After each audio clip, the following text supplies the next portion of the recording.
Welcome to the Animation Podcast, an official podcast of Filmbook. The Animation Podcast is a weekly animation news podcast that reports on the latest animation movie and TV show news. Should old acquaintance be forgot? I'm gonna run out of holiday songs pretty soon. I promise I'll stop starting these episodes like this. Oh boy.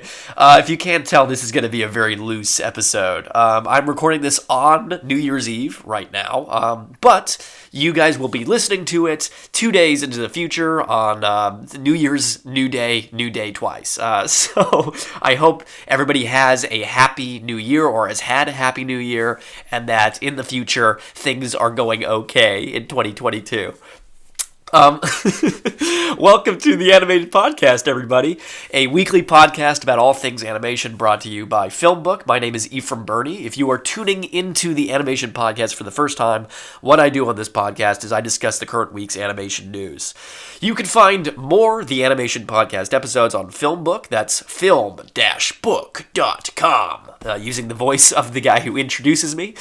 You can search that by using the search term The Animation Podcast on our website. If you are listening to this podcast on iTunes or another podcasting service, please rate and review this episode. If you are listening to this podcast on YouTube, please like our video, subscribe, consider becoming one of our patrons on Patreon at patreon.com/filmbook. Leave a little comment on there, telling me what favorite Beatle I sound like, which one of the Beatles I sound like, not like the band members, just like if I'm a rhino beetle or a or a weevil or something like that, some kind of insect. I know that's what I compare myself to. Please consider donating on patreon.com to us. Your support helps us create even more engaging content. This one, guys, it's the end of the year. There isn't a ton of news as there is. There's definitely some. But I wanted to dedicate two special things, right? So in this episode, I will be telling you what is coming up, what to look forward to in this next year, right? There's so many great films that I've already slated for a lineup in 2022. I'm going to go over all of them right here with a little help from Cartoon Brew, who has put together a great article explaining and listing all the great things. I've added a couple of them of my own to them as well. And then, a little shout out to another video. I will be doing a top 10 list of my favorite movies from this past year, just ranking them and talking about them in depth. A lot of them were movies that came out before I really came onto the show, and so I don't know. I just wanted to give some shout outs to films that I really loved, and I'm sure if you watch, you've probably already know most of them. But I don't know. It's a nice thing, I think, and worth doing. So I will be doing that in another video that will probably come out within the next couple of days. And look, if that one gets good traction, I can do one for my favorite TV shows from the last year too. And, maybe I'll do one where I talk about 2022 TV shows, but there's a lot of the same stuff out there, so I figured I'd focus on the movies this time around. So instead of doing a lot of news, I'll do a little bit of news, but for this episode, I'm going to be mostly from category to category. I'll be talking about what you can expect next year, and just kind of driving up some hype for 2022, because there's a lot of really good stuff. So yeah, it'll be domestic big films. That's where the bulk of this is going to be. And then there'll be some anime, a little bit of anime news, not too much, and then there's going to be a good chunk of foreign films that I think everybody should be excited for. And then we'll do a review, and obviously I'll finish up how I normally do. But let's go into what we have in store for 2022 in the big streaming services, huh? So next year starts out pretty strong. There's already a couple ones that are right in the beginning of January. The big one probably being Hotel Transylvania, Transformania. They made this so it would be specifically difficult for me to say. If you guys know, everybody probably knows this already, but Hotel Transylvania comes from Sony. This one's going to be directed by Jennifer Kluska and Derek Dreiman. Again, forewarning with all the names. There's a lot of names, and I'm not going to be great at all of them. This one has me particularly excited. It comes out on January 14th. I haven't watched all of the Transylvania films. I saw the first one, and then I haven't seen the last two. But this one has me particularly excited because if you don't already know, this one kind of got the internet stirred up for a bit. But Transformania is about all the monsters switching sides for a bit, and they become humans, and then the human characters become monsters. There's a crazy little machine, and you get to see what all of the very creative ways in which they make these monsters look like people. They made the werewolf with he's got a beard. That's pretty. I don't know. He still kind of looks like a wolf, but he's got terrible posture. He looks like he looks like an accountant, and the Jello, the blob becomes a plate of Jello. And I remember, if you guys remember this, Twitter was totally up in a stir because everybody was kind of hot for the Invisible Man, and then they made him visible, and they didn't like him. They didn't like the way that he looked. So yeah, no, there's a lot of clever stuff that's going on. This one's coming out on Amazon. I know a couple of these Hotel Transylvania films went to Netflix, so some people might be a little confused with that. But yes, it comes out on January 14th. Then only 2 weeks after that, you get Ice Age Adventures of Buck Wild. That's January 28th. It's going to be on Disney+. It comes from 20th Century Animation, and it's just going to be directed by, I've already spoken about this one, but it's John C. Donkin and Marshall Fels Elliott. This one, look, if you're an Ice Age fan, you might be a little disappointed because it seems like it's going to be much more of a focus on the two little, I always forget their names, but the two little possums. They're going down back into the dinosaur underground area where they're going to be hanging out with Buck and kind of going on adventures and trying to, I don't know, it seems much more focusing on their character development. Like, you might like those weasels. They certainly weren't my favorite part of the movies. I really liked that core group of Manny and Sid and Diego. So it might be a little bit disappointing, but I don't know. If you're an Ice Age fan, this one might be one to check out. If you missed Buck Wild, then he's back. Now here's one that I think that we haven't heard too much about, but I'm kind of interested in what we're gonna get from it. It's a movie called Luck. It's directed by Peggy Holmes. It's from Skydance Animation. It's going to be on Apple TV Plus. It comes out February 18th. Now, the thing to keep tabs on with this is that this is the first film we've gotten from John Lasseter ever since he was kind of ousted from Pixar and Disney amid the kind of Me Too allegations. We're not really sure if it's actually going to come out on February 18th. We haven't heard much from it, but that was what it was originally slated for. Briefly, it's about this, it's like a young woman. She's very unlucky in life, and then she kind of finds out that there's this whole secret world associated with luck and kind of karma and kismet and all that stuff. And it's very much like your kind of standard fantasy adventure here. It comes from Skydance. Skydance is one that I'm not very familiar with, as most of you probably aren't. It's pretty new. Again, they kind of took John Lasseter on right after he left.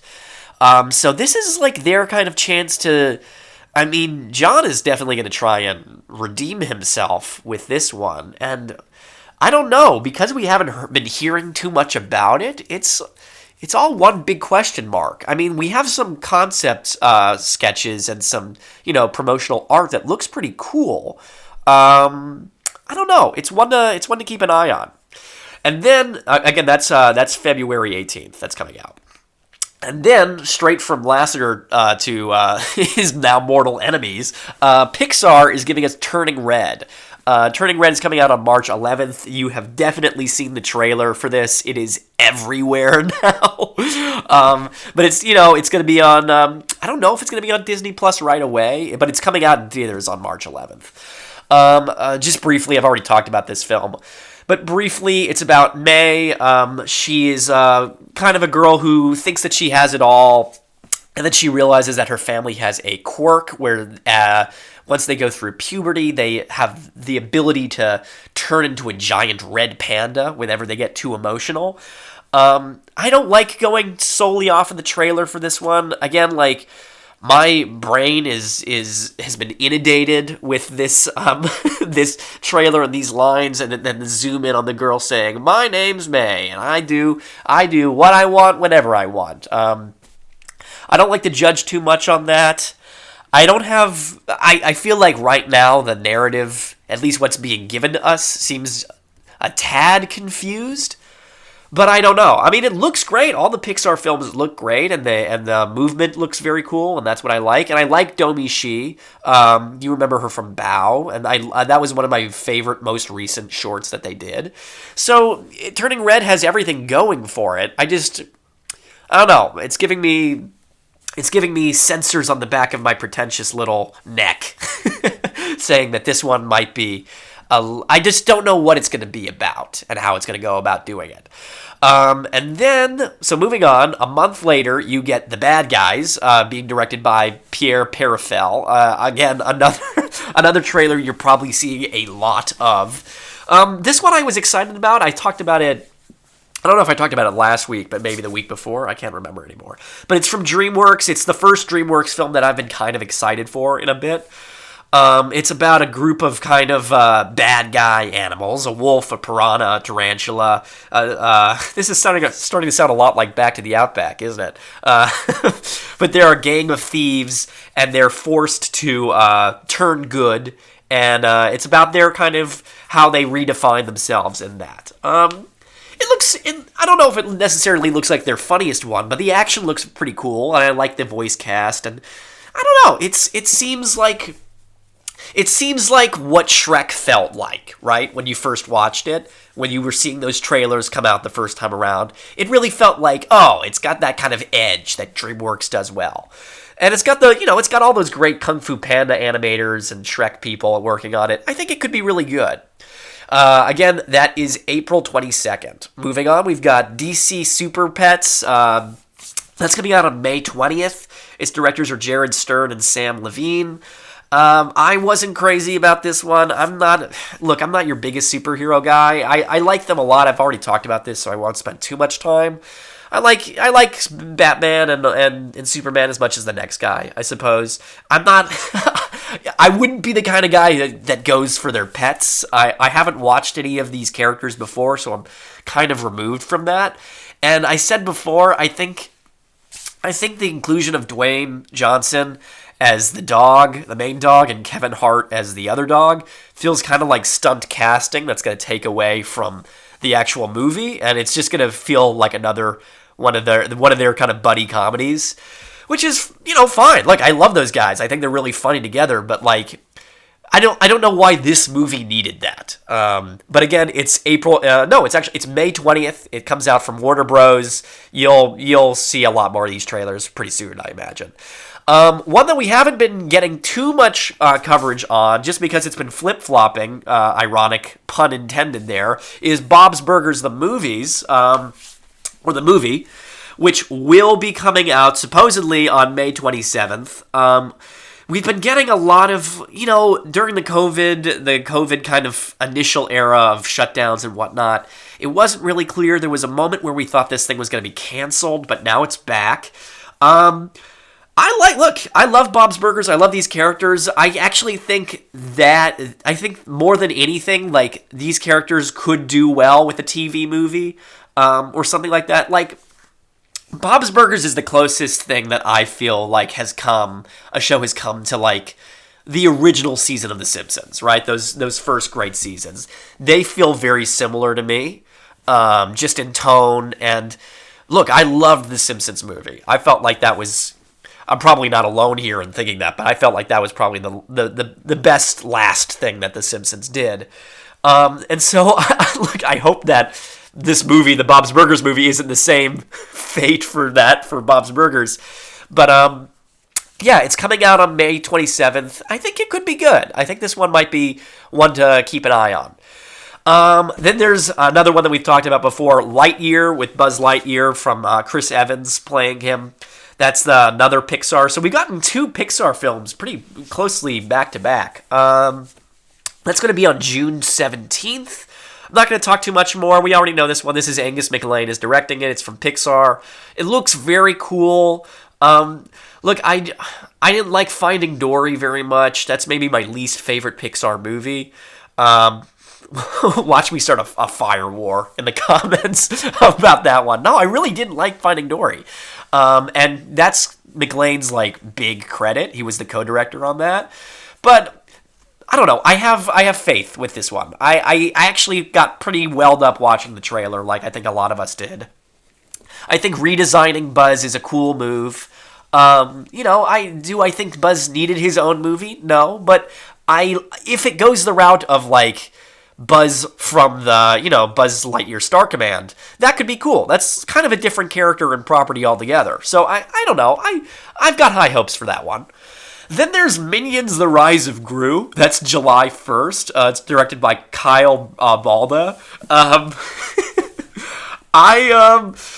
Look, the Minions is like Illumination's best. Like, that was one of their best-selling movies of all time, right? And I don't really get why. I didn't see it, so it's not like...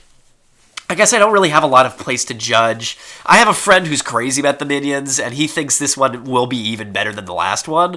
So, look, it's if you like this, you like it, and if you don't need to watch it. But it is, at least it's tied into building up the character of Gru, right? The last one didn't have anything to do with besides the Minions. So, maybe it'll be something like an exciting prequel to see where he comes from. Okay.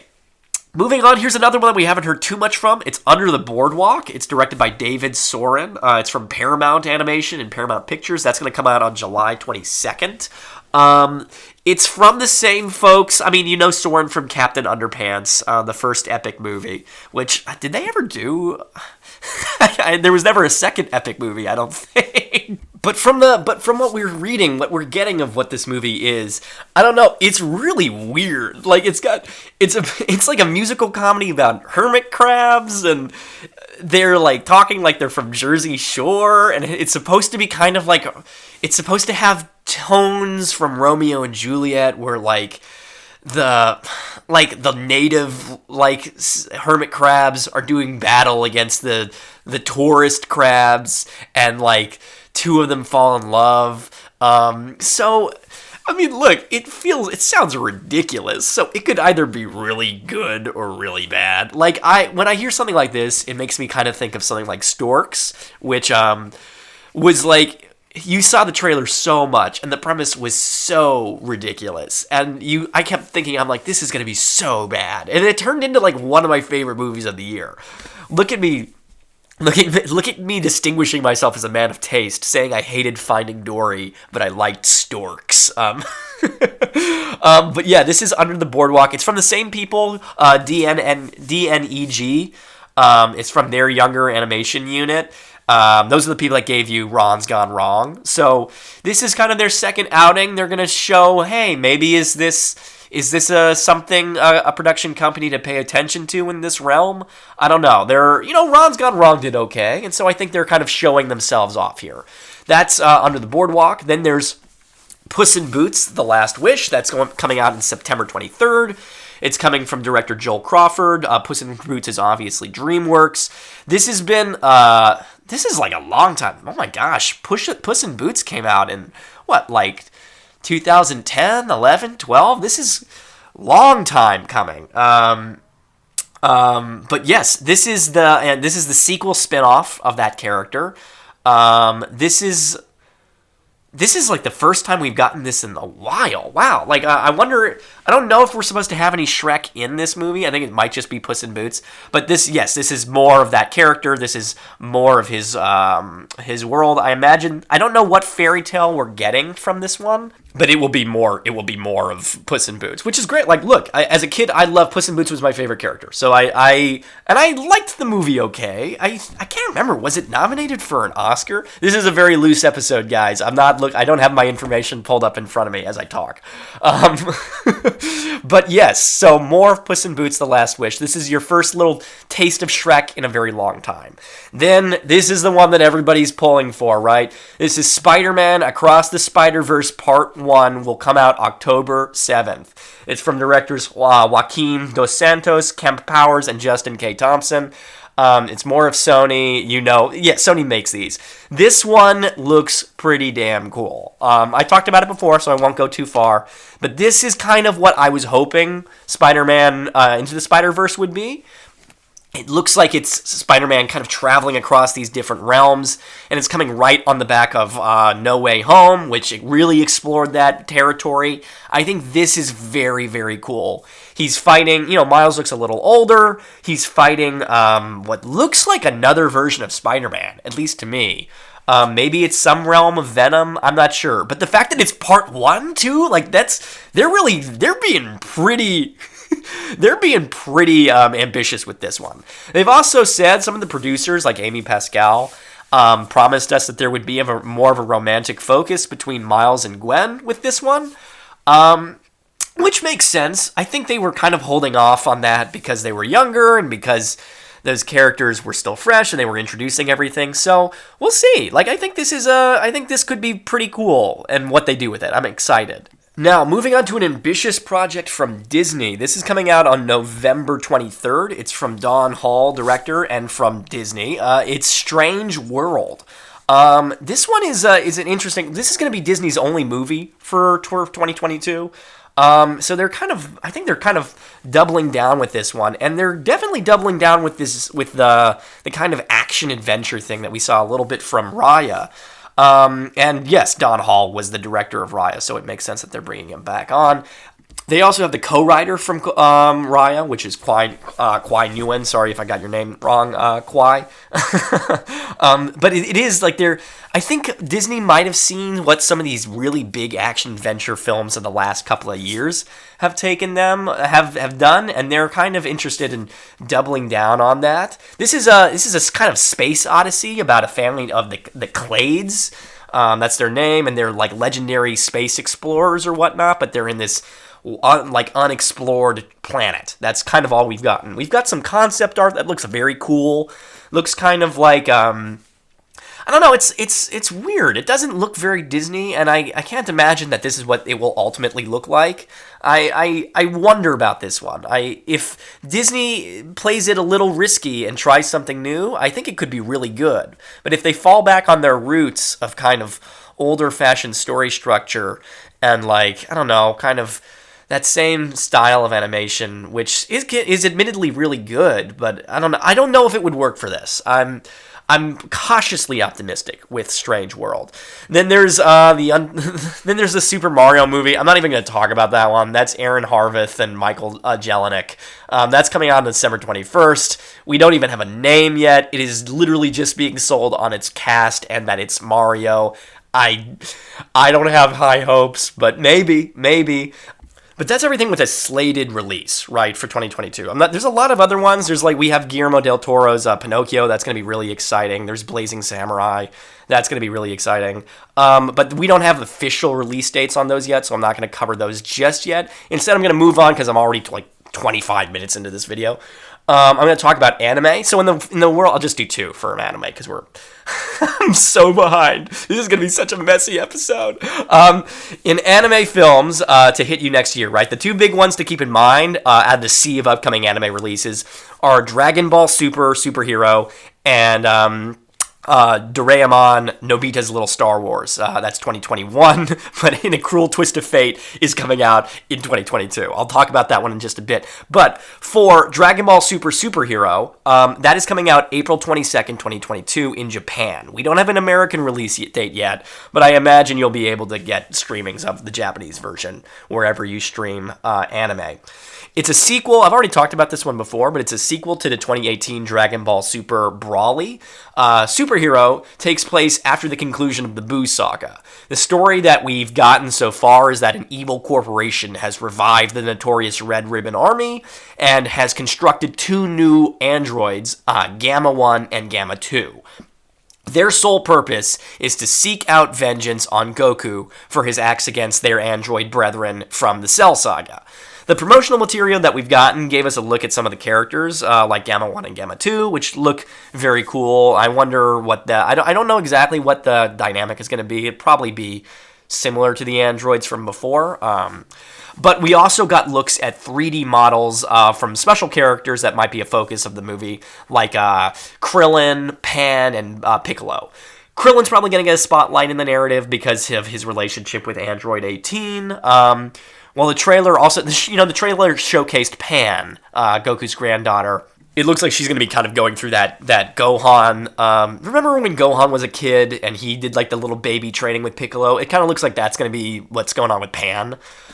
So it'll be a Piccolo and Pan kind of focused narrative. And there's like in the trailer, I talked about this before, but there's like this little guy who looks like a spoiled, like super powerful baby or something like that. I imagine Pan will probably be doing battle with him.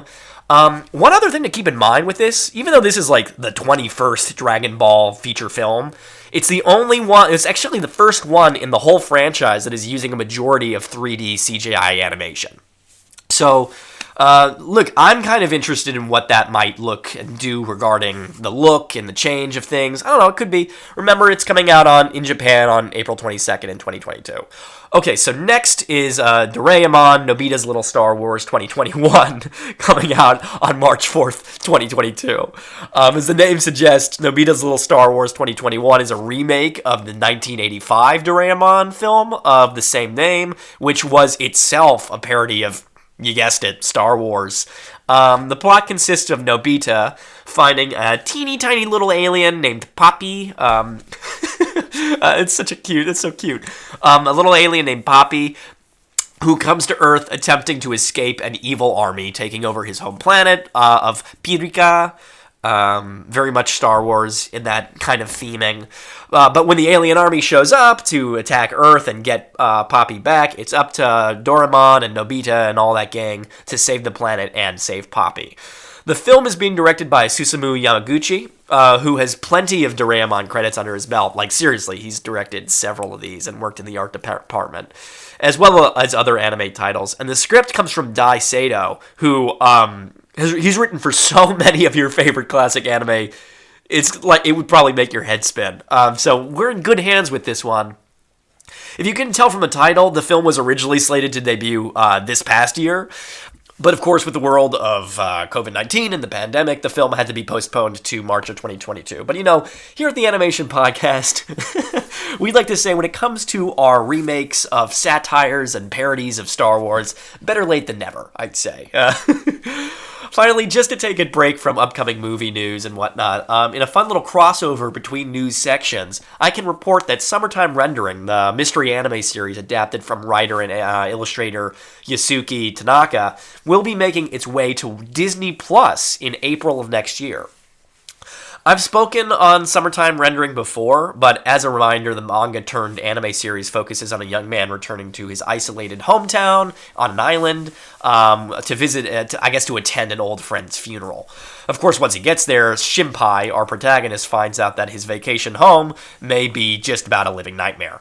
It's an odd pick for Disney, no doubt, as their mysteries are usually being solved by mice detectives, but the platform is very eager to widen its anime menu, so this may very well be a win-win for everybody involved.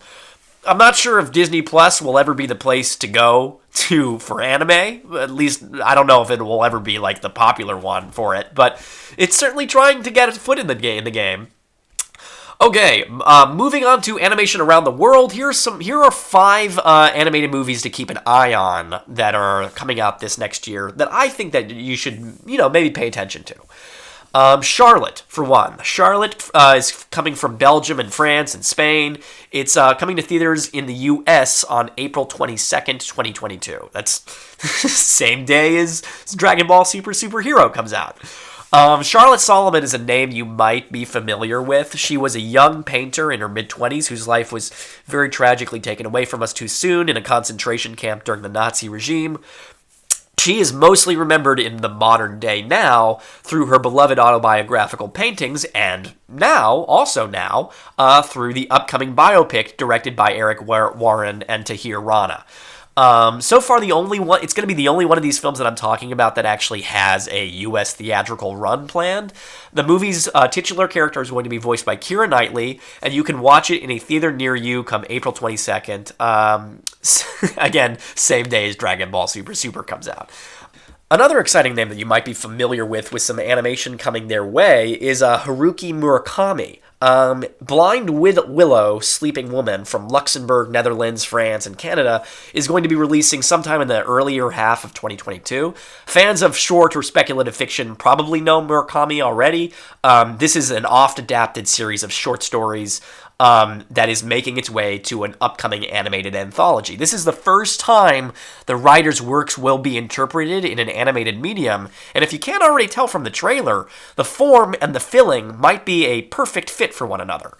If you haven't already pulled two and two together, Blind Willow's Sleeping Woman is a European production and extrapolation from Japanese source material, something that we saw done to great effect earlier this year with Summit of the Gods.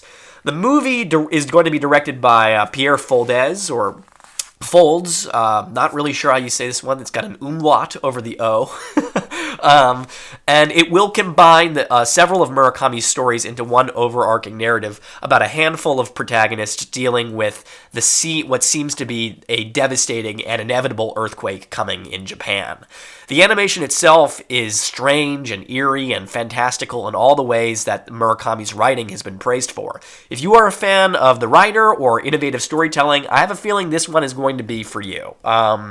Also, when it comes to innovative storytelling, my grandfather used to say he saw demons. No, that is not me admitting something about my grandfather. It is a new movie coming up, which is from a joint collaboration from countries like France, Spain, and Portugal, and it will come out in June of 2022. This is the first feature film from director Nuno Bito, who caught the world's attentions in the last couple of years with his short film My Life Is in Your Hands and other ones that he's done. We don't know much about the story itself, other than the trailer is noticeably free of any and all dialogue, but from what you can see in the footage shown, it's about a woman feeling trapped in her busy life in the city and by mistakes from her past, who attempts to clear her mind by visiting a small forest cottage, presumably one that was formerly owned by her recently deceased grandfather. What immediately grabs your attention in watching something like this is this art style. Bito marks his story beats by shifting back and forth between a blurry, energetic 2D realm within the cityscape to a subdued and grounded stop-motion claymation world of the forest. It's definitely one to keep your eye on for claymation fans. It looks very cool how they shift back and forth. A movie with just one of these styles would be exciting enough, but the fact that they go back and forth, it's pretty cool. Now, I'm going to give you two last ones that are very exciting. After a production process that has spanned over 10 years, the movie derived from Chris Grind's graphic novel series Chicken Hair will finally be coming to us from France. Way back in 2011 was when we first heard that Dark Horse Comics and Sony had announced their intentions of adapting the dark comedy series about the chicken-rabbit hybrid and his bearded turtle friend on an adventure through hell and back.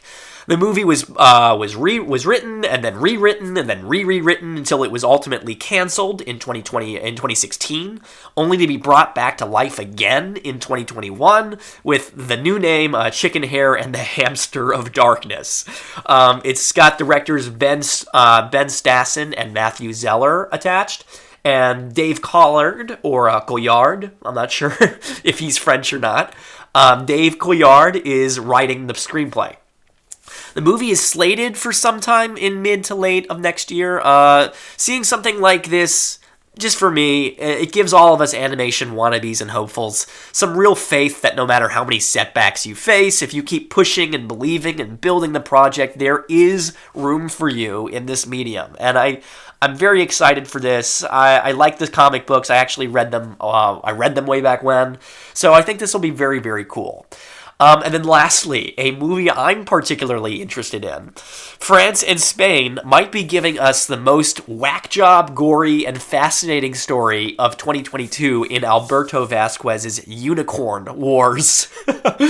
It's an animated opus depicting a Vietnam War-esque military conflict between teddy bears and unicorns.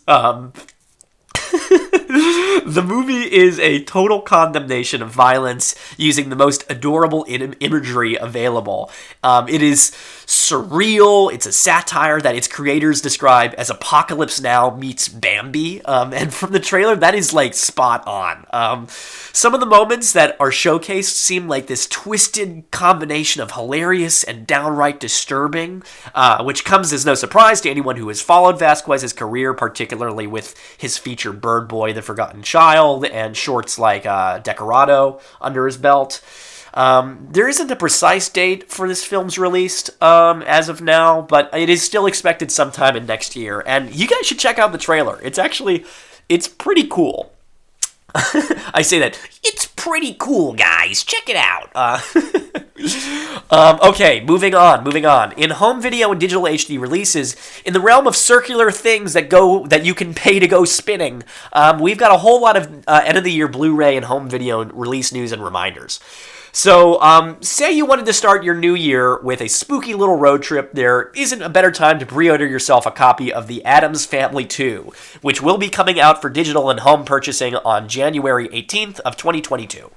Picking up after the first movie, the sequel focuses on the creepy and kooky parents, Morticia and Gomez, attempting to reconnect with their children, Wednesday and Pugsley, on a cross-country road trip. But say maybe you like the darker aesthetic, but want something that's actually good. I'm sorry. I have nothing against the Addams Family. I just didn't watch that one. Say you want something that takes itself a little more seriously, perhaps. The Batman The Complete Series, the remastered 2004 take on the Caped Crusader, will be available for do-gooders and ne'er-do-wells alike on February 1st. That's going to be the complete series of that 2004 series.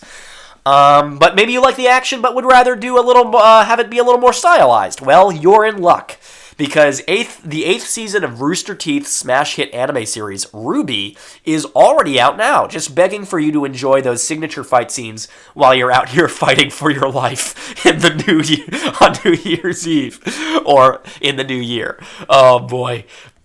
I really wrote whatever I wanted, didn't I? Okay, but maybe you don't trust any of this new stuff, right? And you just want a classic to bring in the new year. Well, look no further, because the end-all be-all of all anime movies, Akira, is coming out on 4K Ultra HD Blu-ray on January 18th. Same day as The Addams Family 2, which will no doubt have the exact same cultural impact as Akira when we look back years from now. Or look, maybe you just don't want to buy anything, and in which case, you don't have to buy anything. Maybe you just want to hear me talk about some singing animals. Well, have I got a surprise for you. Yes, I did go to the theater to watch Sing 2. I went at 11 a.m. like an absolute madman. I was maybe one of 4 people to see it, and I looked insane buying my ticket that early in the morning, but that was the only time that I could go and see it. Yes, Sing 2. Let's give you a little bit of some general stuff. You probably already know this, but it's directed by Garth Jennings. He wrote stuff like Hitchhiker's Guide to the Galaxy and Son of Rambo. It's also directed by him, written and directed. He directed those things as well. It's being produced by Chris Meledandri and Janet Healy. They're kind of the Illumination people, honestly. They're like the Despicable Me folks. They've got a lot under their belt. It's got that all-star cast. It's got Matthew McConaughey, Tori Kelly, Reese Witherspoon, Taron Egerton. Bobby Cannavale is the bad guy in it. I love Bobby Cannavale. I'd watch most things that he voices. Let me get right into it, right? Sing 2 is an odd bird in a lot of ways. It's like a picture-perfect recreation of the first one, with even bigger style, you know? And in even more ways, it's the exact same movie as before, but this time, 0 stakes and 0 character development. That sounds mean, but it's going to be the shape of this whole thing, right?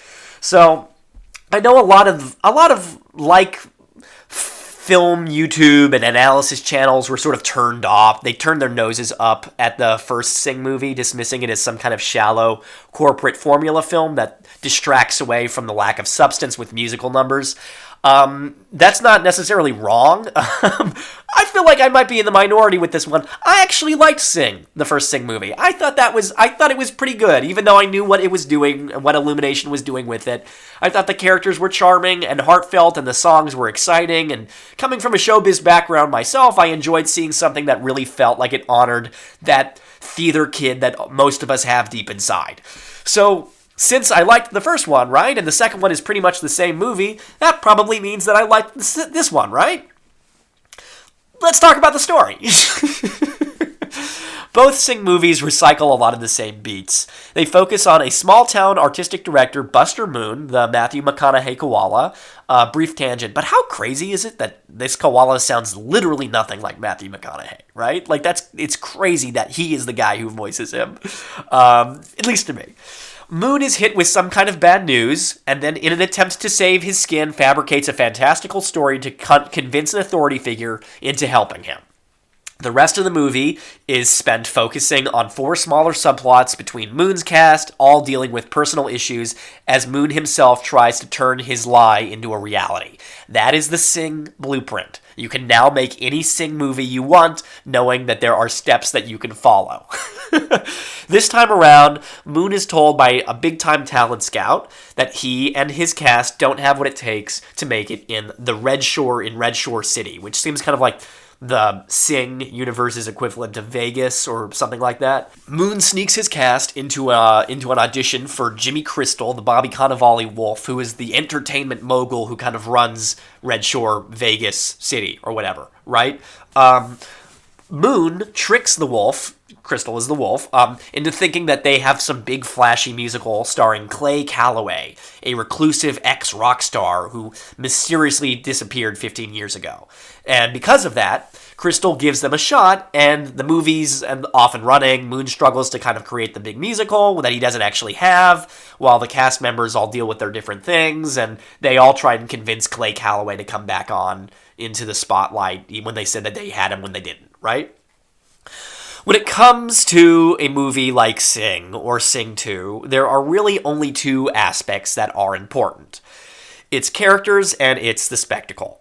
That's what matters, right? Let's be realistic, that's what matters when it comes to making something like this. In the first Sing, the movie works in my opinion because each of the characters are almost entirely defined by an incredibly strong want. The Taron Egerton gorilla wants to find himself outside of his dad's plans for him. The Reese Witherspoon pig wants to chase after a dream she feels she gave up in motherhood, etc., right?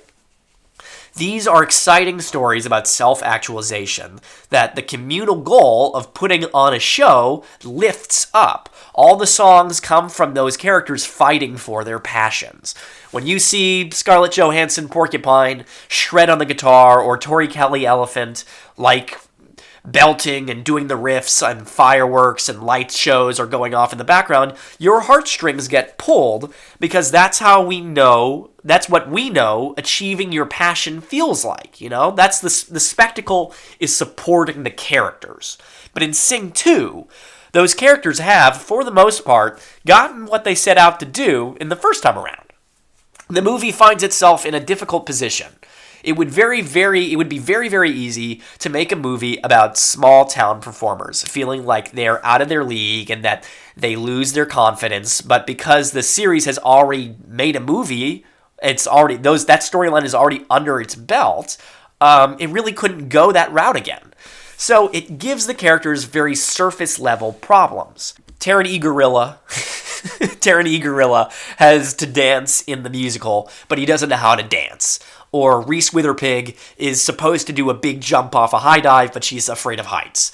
The movie knows that its characters don't have those personal stakes in the game as much as they did the first time around, because, the Gorilla Kid never cared about dancing before. He doesn't even care about it all that much to begin with now, but he feels like he has to do it because it's part of his job, So what can Sing 2 do? Well, they double down on the spectacle.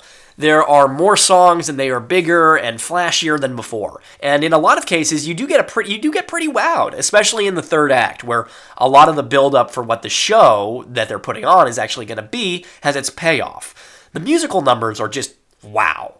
But as I was marveling at some of those sequences, I felt a little hollow because they weren't motivated by character or wants behind most of them, you know?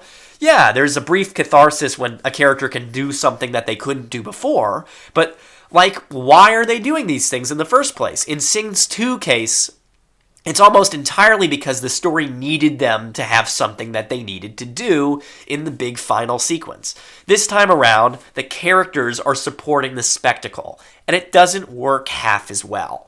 Also, and I promise this is my last story note, right? But Buster Moon isn't half as likable this time around. In the first movie, it's clear from the get-go that he's kind of a hustler and says whatever he needs to say to get what he wants. But it feels like it's coming from a place of love, you know? When he pushed characters out of their comfort zone or guilted them into doing something, yeah, it was kind of a scummy move, but he was doing it to help them get past their mental barriers and get them to a place where they wanted to be. This time around, he does all that same stuff, but again, it's not in the service of the characters, it's in the service of this big fancy show that they're putting on. So, a lot of the time, Buster Moon just kind of comes off as this boss who doesn't listen to his cast and is a little manipulative. So... And look, manipulative actually is a good word for the movie. Not in a bad way, but the emotions that it draws out of you while you're watching are not earned through story. They are wrung out of you like a wet dishcloth by spectacle and the human being's primal response to beauty and music. Now look, as far as the animation goes, it's pretty much par for the course with the last one. The characters look and move the same, they just have showier things going on around them. And there are some truly, amazing images and sequences that come out of the musical numbers. Again, especially towards the end. There's some dancing too, which I thought was exciting enough. But it doesn't really come close to how great the dancing and movement was in something like Encanto.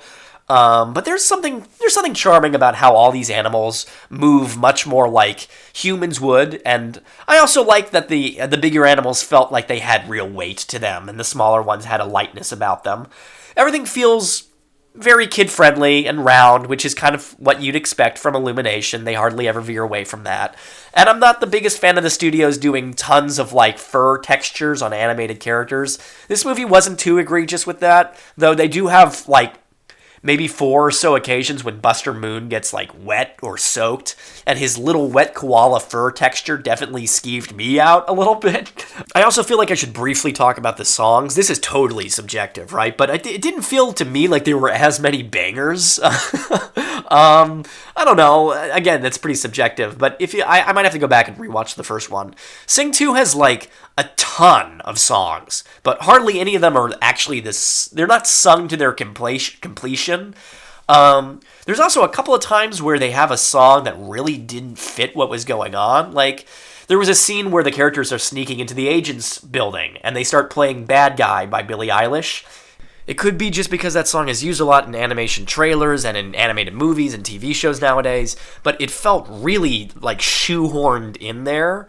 It didn't work with what was going on. And there was this actually had my jaw was on the floor with this. I might just be too in tune with internet stuff or whatever, but there was a moment where they had a montage it was an emotional montage where the gang is getting the whole show to come together, and they play this song from the Grubhub commercial. The one that the internet couldn't stand. And you can't even focus on what's going on because you're are they really playing this song?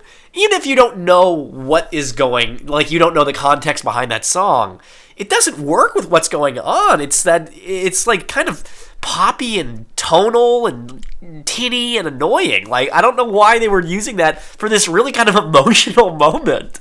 That being said, there is a moment when a snail that looks like Drake sings Hotline Bling, so the movie cannot be that bad.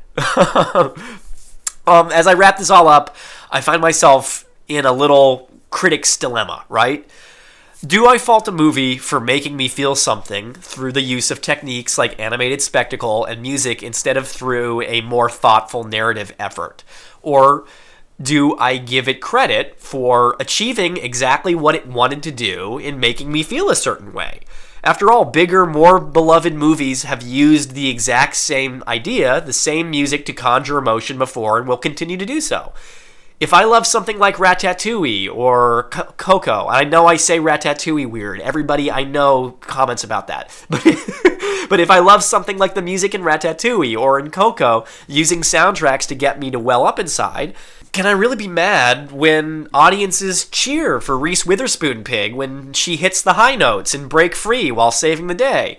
I'm genuinely not sure. So I'm going to ride a line a little bit and give Sing a 2.7 out of 5. That could maybe fall upwards into being a 3, but then I would retroactively make Encanto's score a little higher. I can't remember what I gave that one. If it's a 3, then I should be giving it a 3.5 after Sing 2. Yeah, and that's it. Gosh, this is the longest one I've ever done. That's the end of review. I'm 50 minutes in. I don't have a recommendation this week that I really feel strongly about. You know what I would say?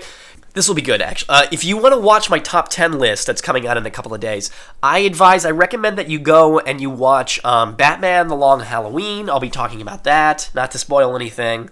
I will be talking about Luca. I will be talking about a lot of the big movies this year. So yeah, my pick of the week would be, why don't you go and watch Batman The Long Halloween? Because I will be talking about that in a little bit. Okay, this is the end of the episode, right? So, thank you for listening to this episode of the Animation Podcast. Be sure to like this episode and subscribe. You can find more of my work on Filmbook. That's film-book.com. Just search Ephraim Burney or the Animation Podcast. You can also find me on Twitter at Frumblers or on Instagram at Ephraim Burning. If you would like to contact us, you can email us at podcast@film-book.com with the Animation Podcast in the subject line. Tune in next week for the latest episode of the Animation Podcast and all things animation. Thank you for listening. I'll see you then, and Happy New Year. Let's have a good 2022, Epic Voice Man. Send us off.